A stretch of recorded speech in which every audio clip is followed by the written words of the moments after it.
Hello friends, welcome back to my channel.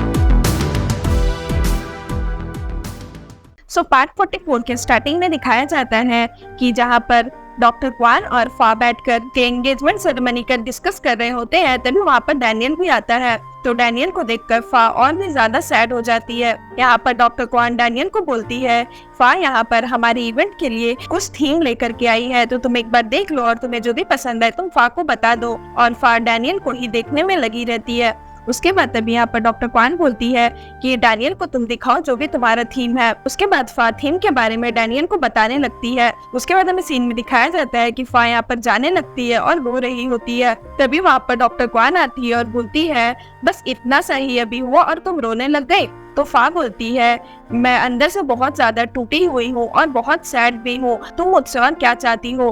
तो यहाँ पर डॉक्टर क्वान बोलती है कि मैं चाहती हूँ कि तुम और ज्यादा हर्ट हो, क्योंकि तुमने जो ख्वाब देखे थे उसके वजह से तो तुम्हें हर्ट होना ही था। तुमने मुझे बोला था कि मैं बहुत ज्यादा हर्ट हो जाऊंगी अपने रियलिटी के वजह से, बट अब तुम्हें दिख रहा है ना कि हर्ट कौन हो रहा है, मैं या तुम।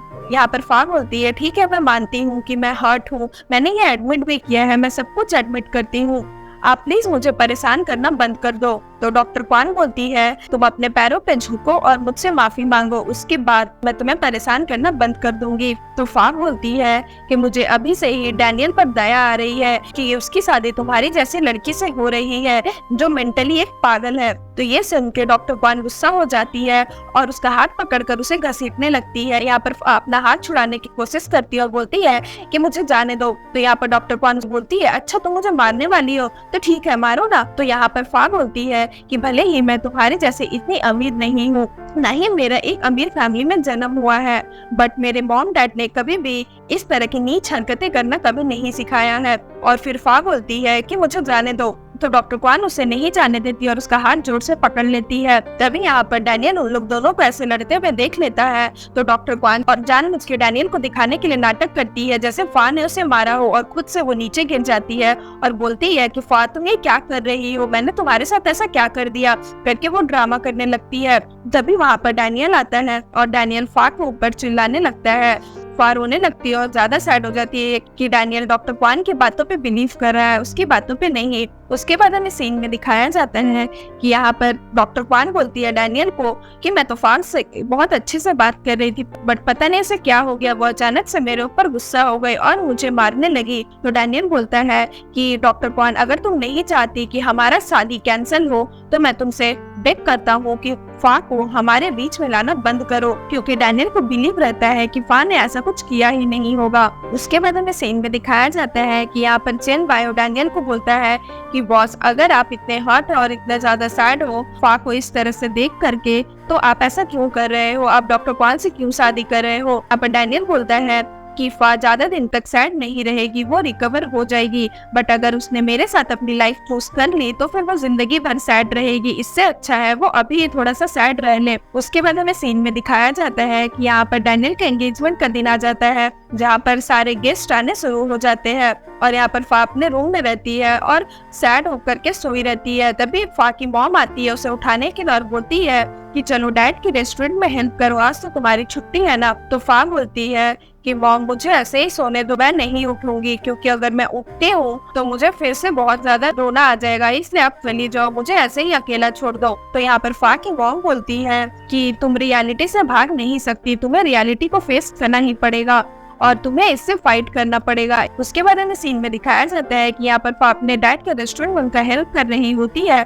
तभी एक कस्टमर आती है और उसे बोलती है कि फा तुम्हारा बॉयफ्रेंड आजकल नहीं दिख रहा है, मुझे तुम्हारा बॉयफ्रेंड बहुत ही अच्छा लगता था, वो कितना टॉल एंड हैंडसम था, डॉक्टर रीड से तो बहुत ही ज्यादा अच्छा था।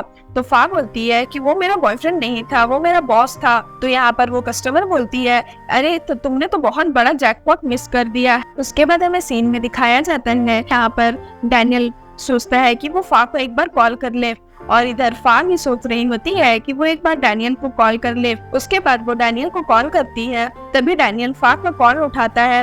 तो फा उसे बोलती है, मैंने तुम्हें कॉन्ग्रेचुलेशंस बोलने के लिए कॉल किया था। उसके बाद फा बोलती है कि मैं भगवान से यही दुआ करूंगी कि तुम अपने बाकी की जिंदगी में बहुत ज्यादा खुश रहो। तो डैनियल थैंक यू बोलकर फोन काट देता है, और इधर फा बहुत जोर जोर से रोने लगती है। उसके बाद हमें सीन में दिखाया जाता है कि यहाँ पर फा के मॉम डैड उसे थोड़ा सा अच्छा फील कराने के लिए उसके पास आते हैं और बोलते हैं कि चलो हम लोग कहीं घूमने चलते हैं, ताकि फा का मन कहीं और लगे। उसके बाद हमें सीन में दिखाया जाता है कि यहाँ पर चिनमिंग का भाई रेडी होकर जा रहा होता है कहीं, तभी वहाँ पर टियानकोंग के मेंबर लोग आते हैं और उसे बोलते हैं कि खाना खा लो। तो यहाँ पर चिनमिंग का भाई बोलता है कि मुझे खाना नहीं खाना है, मेरा भाई आ रहा है, मतलब चिनमिंग आ रहा है, वो मेरा वेट कर रहा है, मुझे जाना होगा, मुझे नहीं खाना। तभी टियानकोंग आता है और उससे पूछता है कि कौन आ रहा है, और उसका गला दबा देता है और बोलता है कि बताओ मुझे कौन आ रहा है। तो यहाँ पर चिनमिंग का भाई डर से बता देता है और बोलता है कि चिनमिंग आ रहा है।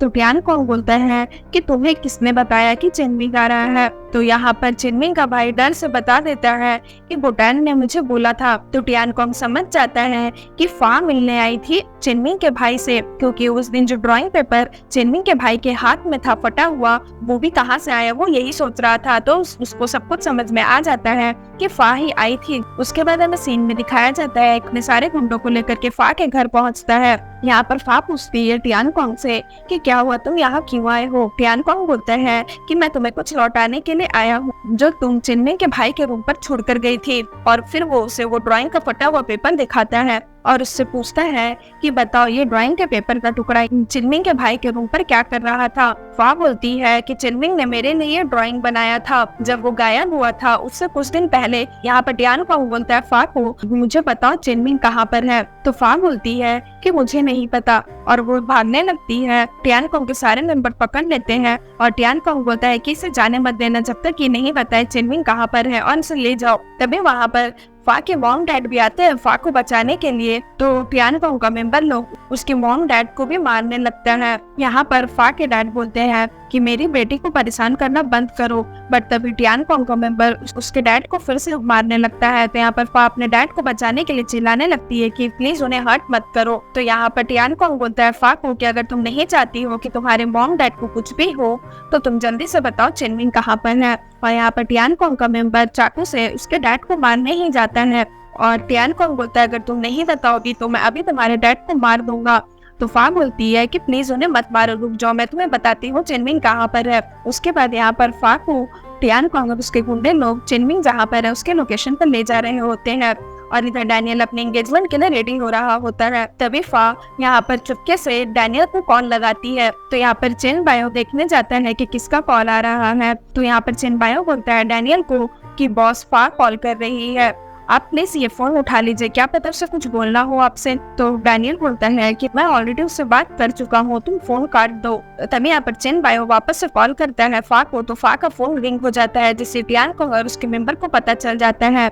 तो वो लोग उसके हाथ से उसका फोन छीन लेते हैं। फा जल्दी से वो लोग का फोन छीनने से पहले ही कॉल उठा लेती है और मुझे बचाओ करके चिल्लाने लगती है। तो ये चीज चिन बायो सुन लेता है, बट वो लोग उसका फोन उठा के काट देते हैं। उसके बाद यहाँ पर चिन बायो आकर के P5 को बताता है सारी बातें और बोलता है कि P5 मुझे तुमसे कुछ हेल्प चाहिए। टियानकोंग यहाँ पर फा के मॉम डैड घर में बांध देता है, और यहाँ पर P5 फा के मॉम डैड को कॉल करती है। तभी फा की मॉम जैसे तैसे करके उसके डैड के पॉकेट से वो फोन निकाल लेती है। अभी उसकी मॉम बोलती है कि P5 मेरे और अंकल की हेल्प करो प्लीज, टियानकोंग आया था और फा को किडनैप करके ले गया है, प्लीज हमारी हेल्प करो। यहाँ पर P5 बोलती है कि टियानकोंग ने फा को किडनैप कर लिया है, अब हम लोग क्या करेंगे। तो यहाँ पर चिन बायो बोलता है मुझे पहले जाकर के ये बात बॉस को बतानी पड़ेगी। तभी वहाँ पर डैनियल के डैड आते हैं और बोलते हैं कि कोई जरूरत नहीं है, डैनियल का आज बहुत इंपॉर्टेंट दिन है, उसे वो एंजॉय करने दो, तुम जाकर के बीच में इंटरप्ट मत करो। यहाँ पर चिन बायो बोलता है, बट टियानकोंग ने ऐसे जैसे ही बोलने जाता है तभी डैनियल के डैड बोलते हैं कि व्हाइट टाइगर गैंग की जो प्रॉब्लम है वो लोग खुद ही सॉर्ट आउट कर लेंगे, हम इसके बीच में क्यों पड़े। तो यहाँ पर चिन बायो बोलता है बट फा का इस चीज से क्या लेना देना है। तो यहाँ पर डैनियल के डैड गुस्सा हो जाते हैं और बोलते हैं कि अगर तुम मेरा ऑर्डर फॉलो नहीं करोगे तो गोल्डन ड्रैगन गैंग से मैं हटा दूंगा। तो यहाँ पर चिन बायो बोलता है कि मुझे गोल्डन ड्रैगन गैंग से प्यार है, बट फा को कुछ भी हुआ तो इसके वजह से बॉस को जिंदगी भर पछताना पड़ेगा। तभी यहाँ पर डॉक्टर क्वान भी रेडी होकर के जा रही होती है और इधर चेन बायो डैनियल के पास पहुंचता है एंगेजमेंट सेरेमनी में और बोलता है कि बॉस फा के साथ कुछ बुरा हुआ है। तभी वहाँ पर गुस्से से डैनियल के डैड आते हैं और डैनियल के डैड उससे बोलते हैं कि डैनियल तुम्हें कहीं भी नहीं जाना है और फिर सीन यहाँ पर खत्म हो जाता है। सो फ्रेंड्स, अगर आपको मेरी ये वीडियो अच्छी लगी हो तो प्लीज मेरे वीडियो को लाइक करिएगा, मेरे चैनल को सब्सक्राइब करिएगा। मैं जल्दी इसका नेक्स्ट एपिसोड लेकर के आऊंगी जो बहुत ज्यादा मजेदार होने वाला है, तो उसके लिए वेट करिएगा। सो फ्रेंड्स, आज के लिए बाय बाय, मिलते हैं फिर से एक न्यू वीडियो के साथ।